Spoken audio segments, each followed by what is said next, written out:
Guys, I'm gonna tell you something. I have a lot of friends, man, just tell me I do not like to read. Hmm.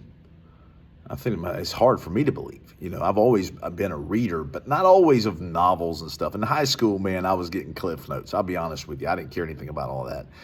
But as I got older, I learned to read. Whether it was Muscle Fitness, Men's Health, whatever it may have been in magazines, it turned into, hey, let me read some John Maxwell. Let me read this. I love to read now. Finding time to read is really tragic because sometimes I fail at that and finding the time that I need to take to read. But I'm going to tell you something, guys. I read a lot. I wish I could read more.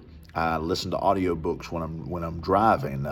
One book in particular that I'm listening to right now, I started reading, is 1,400 pages long. That's right, 1,400 pages long. Les Miserables. Um, I finally found it on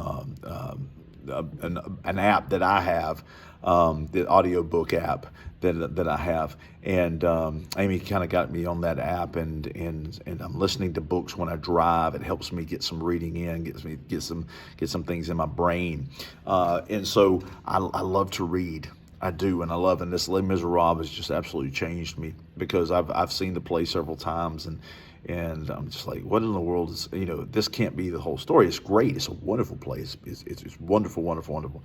But the book just absolutely has changed me. It has, not nearly as much as the Holy Bible, which has changed my soul. I mean, it's just crazy, but it's a good book. That's the point.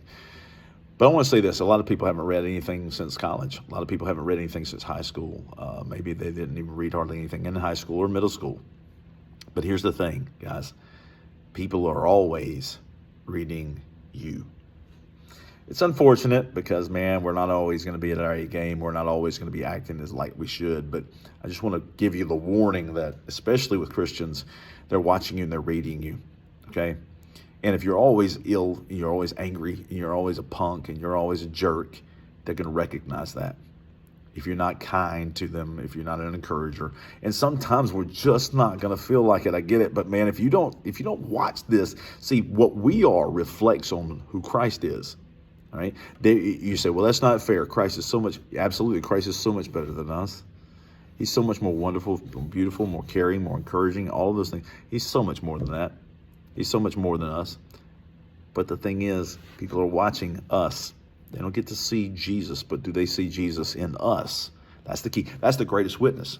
That's the greatest witness, is when they see Jesus in us and they ask about that. And then you can introduce them to a Savior that can save their souls. You may not like to read books, but we do read people. You read people, and people read you. Sometimes you're the only Bible that somebody will read. So make sure that you're living for Jesus. Love you guys. Bye-bye.